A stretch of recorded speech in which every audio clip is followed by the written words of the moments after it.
the recorder. What? Yeah. Oh, I'm sorry. The Flutophone? We call them flute. The flute. Yeah, okay. I think that's what we call them.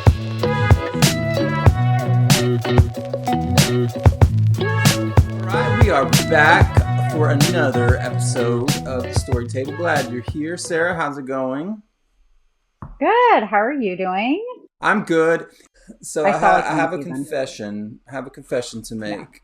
Yeah. So not just I. So let me clarify. So you're taking some other people down with you. Yes, I'm going to take some people down with me, namely my beautiful wife, Melinda.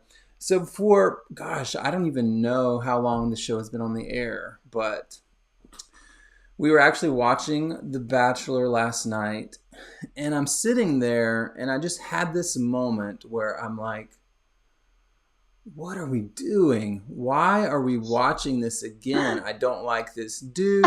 These girls are like complete drama. Yet every single year they suck me back in.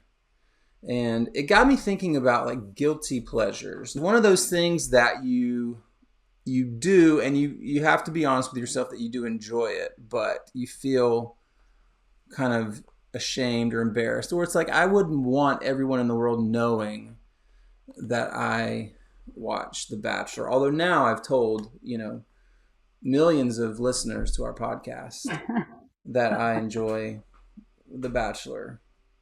But you were saying before you don't think you really have any guilty pleasures. Is that really true? I mean, I have a lot of pleasures that I don't think I feel guilty about. Yeah. Maybe the guilt part is missing. I was addicted to TikTok, and I knew I was. That was a guilty pleasure, and as you know, I undownloaded. Yes. Or is deleted TikTok? Yeah, Uninstalled. Uninstalled, yeah. Sure.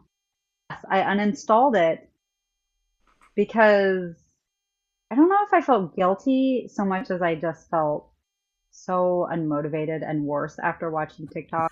Right. Even though you didn't feel better about yourself? I felt like the biggest consumer after it because it was very much like, you can just swipe past something if it wasn't making me laugh within 5 seconds. I was like, no. And then I would keep going until I would find a really funny one. And anyway, yeah, I was just like, what is this? Yeah, I think so. That was my last guilty pleasure. But yeah, Bachelor is definitely. Wait, so who's leading the season watching every year? Is it like you who's like, hey, there's a new season, or is Melinda like, oh yeah? I think we just kind of naturally know now. It's become so ingrained in our everyday life. Traditions. Your married tradition. It's like it's Monday nights. We know it's Monday because that was the thing. So last night I was like, oh, I forgot it's Monday. And she's like, you did? I did actually forget it's Monday. And that means it's time for The Bachelor. Oh yeah, when we were setting up this podcast, Daniel was like, we cannot do it on Mondays. No, I'm kidding. Mondays. I don't know. Mondays are You're like, absolutely not. Yeah, no way. Well, it's weird though because I get sucked into it every single year. I'm like, they have The Bachelor and then they have the Bachelorette. So, The Bachelor, they go through 20, 30 women. I don't know. They're all trying to get this man to fall in love with them. And then the following season, typically it's, okay, now we're going to have one of the girls who lost. She can be the Bachelorette. And then we just rinse, recycle, repeat the whole thing, right? And so the guy who was the Bachelor this year was on the Bachelorette last season. And he was just one of those dudes that were like, this guy is a dud. Boring. We don't like this guy.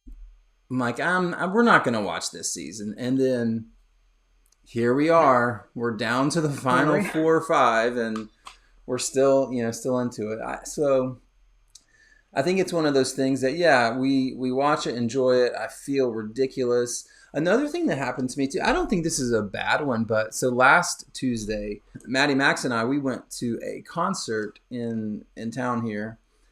And it's this band that, so for those of you who may remember the name Stephen Curtis Chapman in the contemporary Christian music world, and now some of you have no idea who I'm talking about, but very, very famous Christian musician. And so his two sons actually started a band. And so Maddie Max and I went to see this band play last Tuesday. They were here in Charlotte. And man, it was one of those things where even that I felt like was almost a guilty pleasure.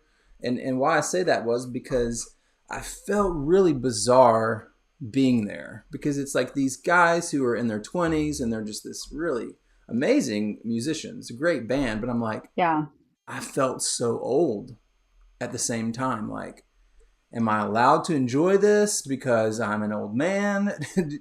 You know, my kids are liking this. It's like this great bonding thing with my kids, but at the same time, I'm like, Yeah. I really dig this, but I feel kind of weird about it too. So, do you think that's a guilty pleasure, or I'm just ashamed of my age? That's so interesting. I guess my thought was like, what was your thought more internal around your experience, or like, oh, I wonder what these people are thinking about me? Ooh, good question. Probably the latter. That's gonna typically be the answer with Oh, me. What are people thinking about me in interesting. this moment? Well, because Really? so we actually Oh, we got like front row seats. I mean, we had, or there were no seats. It's standing room only. But we're standing there, and I've got my phone out, like getting videos. I'm like doing the whole thing, and then I'm like, man, do I look like an idiot or what? I don't know. So oh, yeah, I have issues apparently. The more I talk out loud. oh. No, I just like that's, I guess makes me like, I don't know, sad's maybe an aggressive word, but like for anyone, I guess who, well, like, you like imagine if like a kid told you that, and as Right. an adult, you obviously want them, or even like if our parents told us like, hey, I felt like I was too old at this, Yeah. you know, whatever. I mean, actually, I had a fleeting thought the other day. We took my parents, well, I should say they took us out to, they said any restaurant. And I Hmm. chose a younger, I guess, more hip restaurant. And I was a little bit worried that they wouldn't be able to hear because, they're in their late 70s. Yes. And it was a little chaotic on the inside. Right. And the food was a little bit more hipster than they were used to. Yes. But I was like, also, I don't care. Well, not I don't care, but I was just like, hey, it'll be good for them because I think they get comfortable in the same settings, right? And so I did have a moment where I was like, oh, I wonder how they feel in here. But Yeah. then I was like, well, I don't care and they shouldn't care. Like, Right. I think it's cool that they're still able to go out and enjoy life. And Yeah. if anyone's judging them, it probably says more about that person than, you know, Yeah. I don't know. Yeah, but I did have a fleeting moment where I kind of thought like, oh, I hope they feel comfortable here. Yeah. But then I was like, whatever. Right. They should. And I will say, like, I didn't care enough, number one, not to go. I didn't Right, care right. enough not to stand on the front row. I didn't care Yeah, you not, were like, not to, to really get into you're it. like, I didn't care that much, So it's, it's one of those, like, You're aware. yeah, it's not this Yeah, deep, I don't think a right. deep fear or deep seated, what are these people thinking Paralyzing. about me? Yeah, because I was definitely like just Yeah, rocking out with it. But at a yeah. moment, like, am It was I? like a fleeting, yeah. Yeah. Like, I I think a think it lot was of just people can weird too, identify. again, because Yeah, of who these guys were. Like, I remember their dad, like, talking about them when they were, like, babies, like in his concerts and yeah. stuff. And so it's like this weird, it's just part of the thing. But it was super, super fun to just hang out with my kids, which I think also kind of moves us a little bit into like parenting and parenting this generation. I don't know about you, but I'm exhausted sometimes from keeping up with the Gen Z kids. How are you managing? Well, we have one in middle school, one in high school, and one in college now. Yeah, so you got a Um, nice little mix. yeah, I think it is tiring, but I would rather be tired from them bringing all of their, questions and Yes. all that to me than not. I think Right. I had a realization the other day after another, long talk with one of them that like I just had to remind myself, like, okay, Yeah. this is a good thing because so many kids like don't talk to their parents Right. and their parents are probably less exhausted Yes. or It's so true. yeah. So They're true. probably free and easy for good reason because their kids Yeah. aren't talking to them or something. But I think I don't know. I was just the social media thing though, and Oh my gosh. I mean that just opens up a whole host of stuff. Not to mention like the obvious things like bullying and Mm-hmm. random people, hitting them up or weird stuff happening. But I think just the effect that has on your brain Yeah. and well, I mean, even my reaction to TikTok, it's like I'm giving Yeah. myself ADHD just by, or Right. like turning into the biggest consumer of like entertain me, entertain me. That's like what I Mm-hmm. started to like not like how I was becoming when I was on these apps. Um, but that bleeds over, right? Like if say your Yeah. kid is on an app like that and they're just like swiping or whatever, I mean, that affects the developing brain in ways research doesn't know yet the Yeah. full effects. Yeah. So, I'm so glad you said that because I was actually listening yeah. to another podcast. I wish I could remember what it was because I would totally give them credit, but they were talking about that, how we still don't know the long-term effects. It's like when you look at the effects of smoking and drinking and all of those things, like what it does to your body. We know science kind of tells us what happens, right? But with social media, it's still so new that we have no idea what the long term effects are, and that is so frightening as a parent of, as you said, high schoolers and college students, middle schoolers. Same for us. One in high school, one in middle school, and then even our Mm. youngest who, I mean, let's just be honest, like we're also in that parenting age where it's like you're so tired, just take the phone, take the iPad, Yeah. like just Yeah. and what that's doing to his brain too. It's like it's we don't know, but we actually do can see some of the the effects. We've seen it with Micah even this week. Like, okay, we're gonna have to like ease up on the screen time because it's like you can just see like how it certain things like how it does affect him.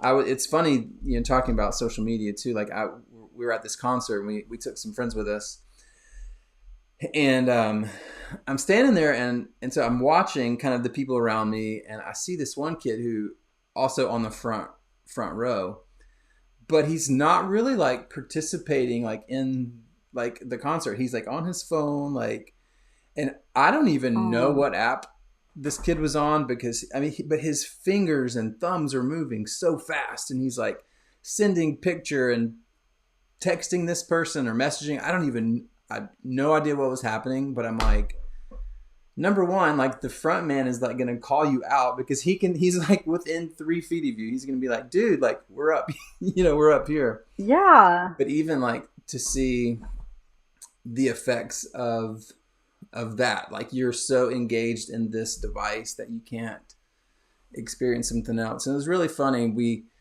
The band shared a picture from that their like tour photographer took, and it was really funny to see kind of all the people with their phones taking pictures, including including myself, taking pictures and videos.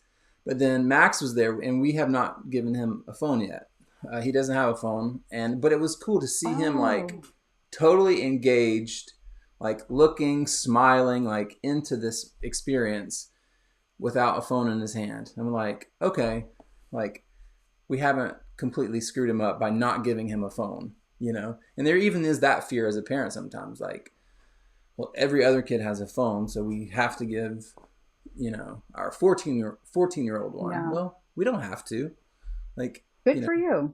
so, How but does he feel about that?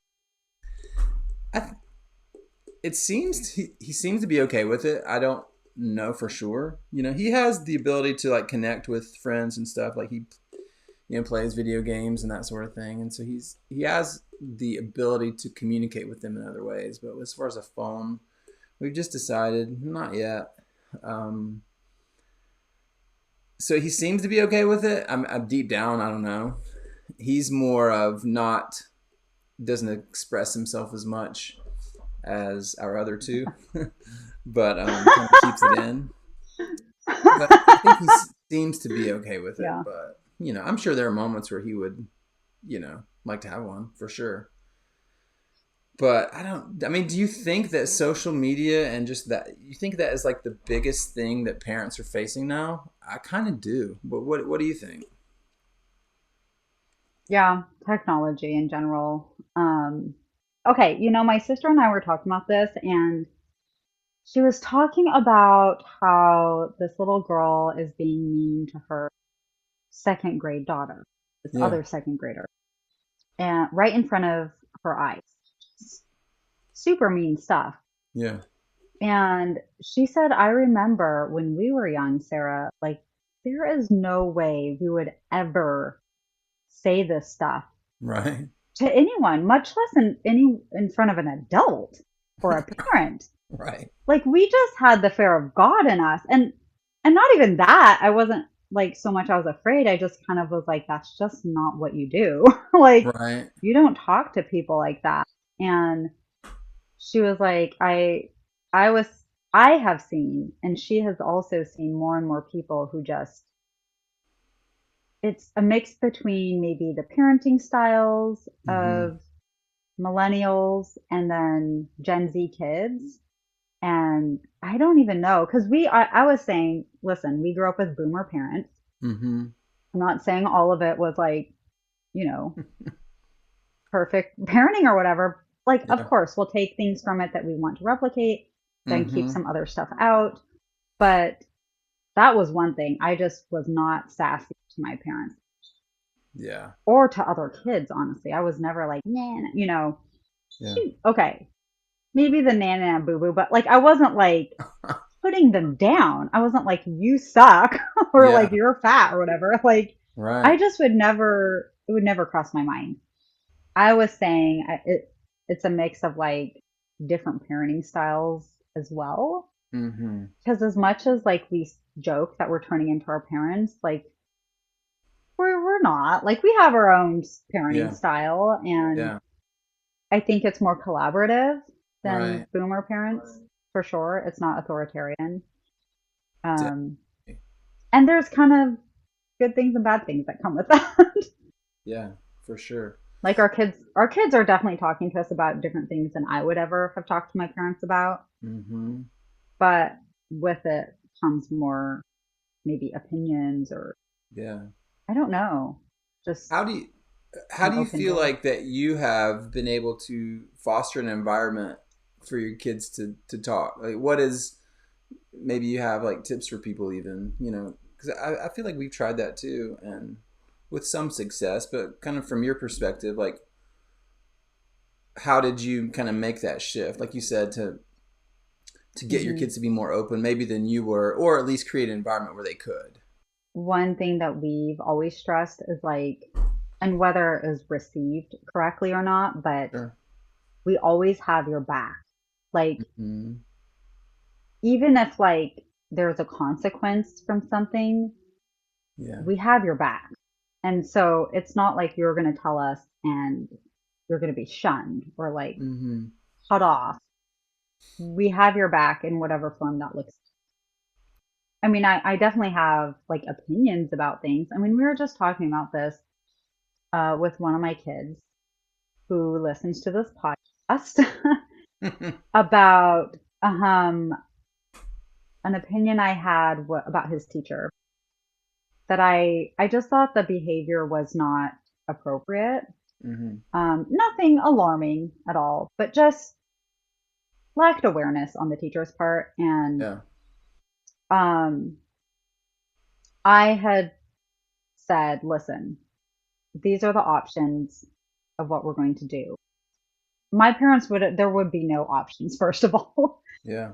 And I kind of presented two or three choices from, least restrictive to like, hey, this is the more intense version. Mm-hmm.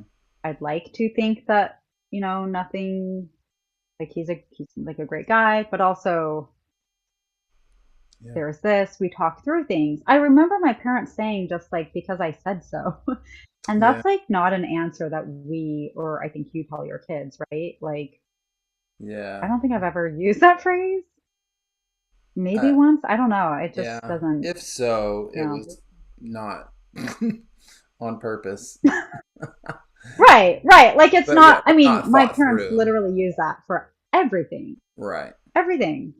It wasn't, and now, yeah, if we use it, it's maybe like 1 or 2% of the time. Yeah. And it's more like if I'm frazzled and don't have time to talk to you about something. But I try to not, it's hard, but I try not to react to do Mm-hmm. something in the moment. I mean, that goes against my nature. Yeah. I try to ask questions instead of, Mm-hmm. when I think you see this in the movies a lot, we're gonna smash your phone or call that person. Yeah. Um, yeah, what do you do? Yeah, I would say it's very similar. Because we've always tried to say with our kids, like, you can talk to us about anything, you can ask us anything. We're gonna be honest. We really do try to create an environment where honesty is honesty is the best policy. Honesty is our highest value, I guess would be a better way to put it.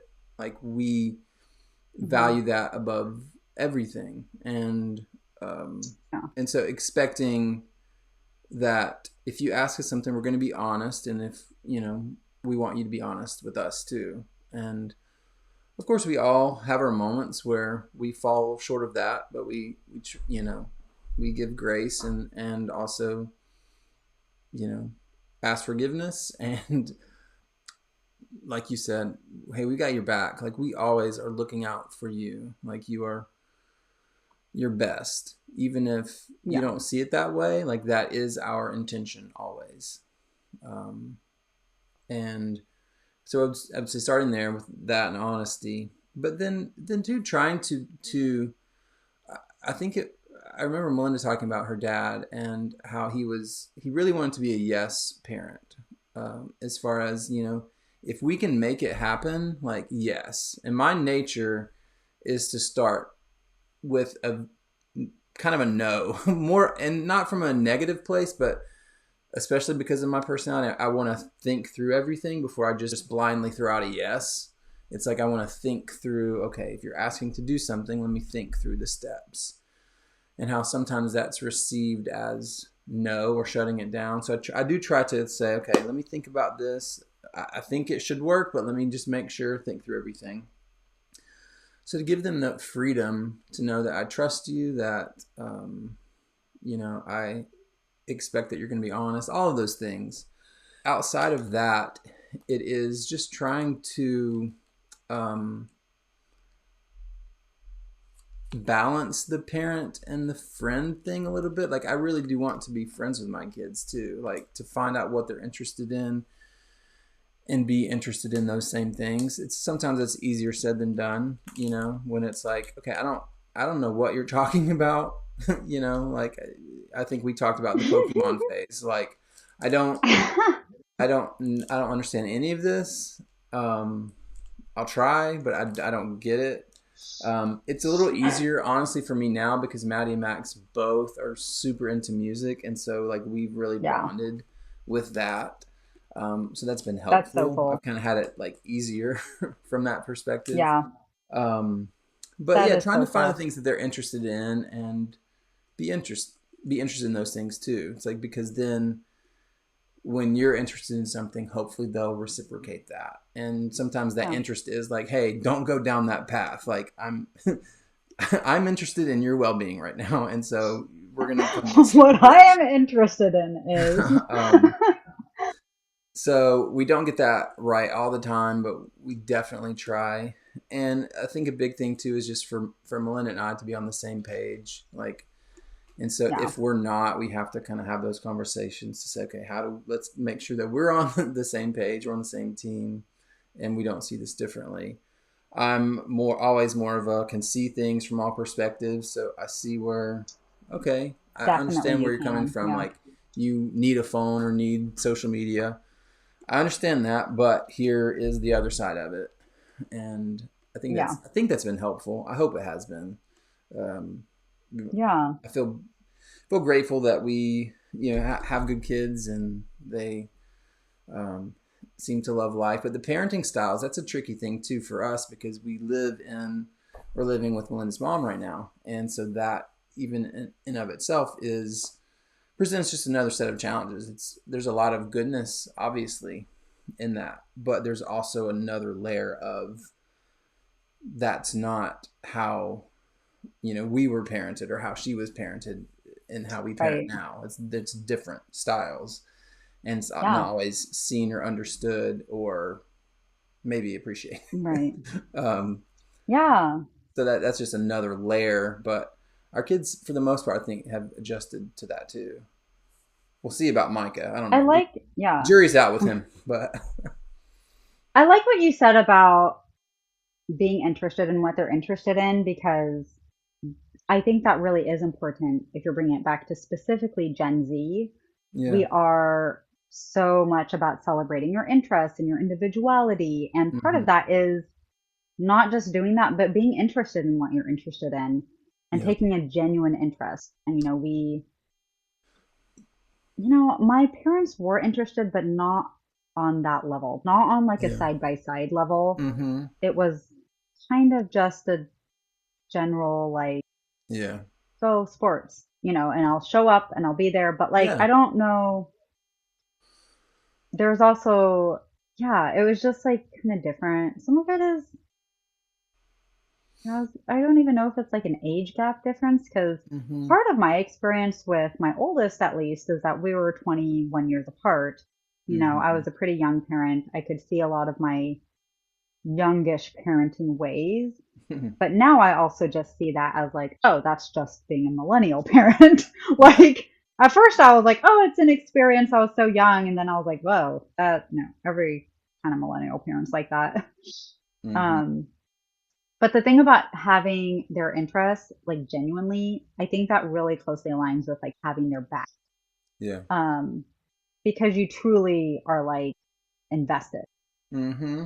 And yeah, it isn't just you, you know, saying you are, or Yeah. I know way too much about baseball now. Probably actually not enough according to my son, but it's horrifying. I'm horrified by how much I know. Like I was just like I was trying to prepare to be a basketball mom because that's what I wanted, of course. Hmm. And maybe if I'd had a different parenting style, I would have had my way. But I don't. So Yeah. I am a baseball mom, and Baseball mom. You did it. You I was graduated. shamelessly, I know, looking at like Amazon baseball mom gear. Like, I'm just like, I need something comfortable to sit on at the games Yes.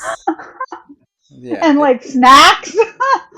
Yeah. They've really got to figure out the baseball seating arrangements better, Like it's 2023. We've got to have something better than the metal bleachers, It's just those things are Yeah. just brutal. I feel you on that. Oh, ugh. Yeah, we're in Yeah. the rock stage now, which is cool.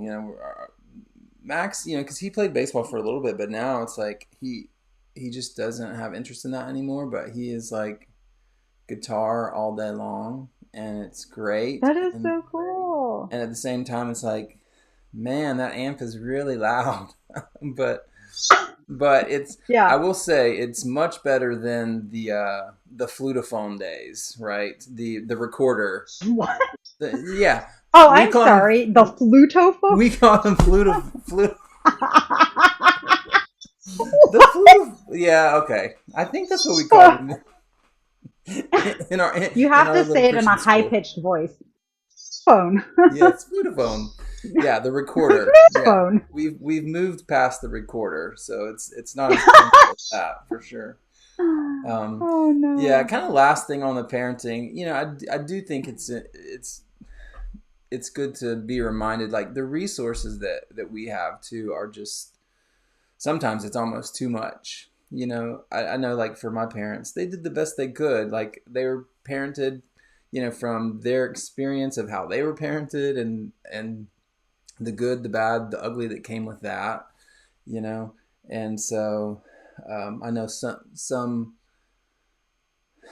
of the experiences that I had growing up. It's like I always will treasure like the moment, like you said, like my parents were always there, like they showed up. Yeah. They didn't always necessarily know, and I know my mom listens, so I want to be careful what I say, but We love you, they Mom. they didn't always, I think the conversations are just, it's tricky, those are not always easy conversations to have, and I still struggle with that. How do you initiate difficult conversations? How do you like get past the uncomfortability of it, and then realizing like that Hmm. this is really like this is a pivotal moment in my kid's life. As much as I feel Yeah. awkward about this, or I don't want to confront because I don't want to really face the reality of like what Yeah. what might be on the other side of that door, it's too important not to. Um, and so I've tried to, and again, I fall short all the time on that. It's not easy, but try to do better. But I do want to, while we all want to do the best that we can, giving a lot of grace to our parents too, because Yeah. I think we all want to think that we all do the best that we can, and Yeah. so love you, mom and dad. Thanks for listening. Well, on that note, I think you had a great idea. And so I think we should call this part one of our parenting series. But why don't you share with everyone what your idea was about inviting some people to join us potentially? Yeah. So I wanted to invite some celebrity guests, Yes. Maddie and Caroline, Yes. our daughters, to come interview us. Are they interviewing us, or I think we we haven't can really interview them too? We could do a established mutual. exactly what it will look like yet, but we'll figure that out. I think that would be Honestly, I great. feel like if they got together and planned something Yes.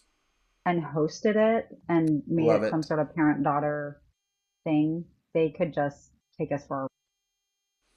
Love it. So, Also nervous yeah. about it, but love it. I love it. I think it might be my favorite episode. It'll be great. It will be And awesome. then we might have to do, well, what if we had to do a part three? Honestly, if we did a part three with Max and Gabe, our sons, that would be, and if they let it, like hosted it for us and Yes. asked us questions, I feel like it would be a different vibe, but it would be just Yes. as entertaining. It could be entertaining. It could be very, very short.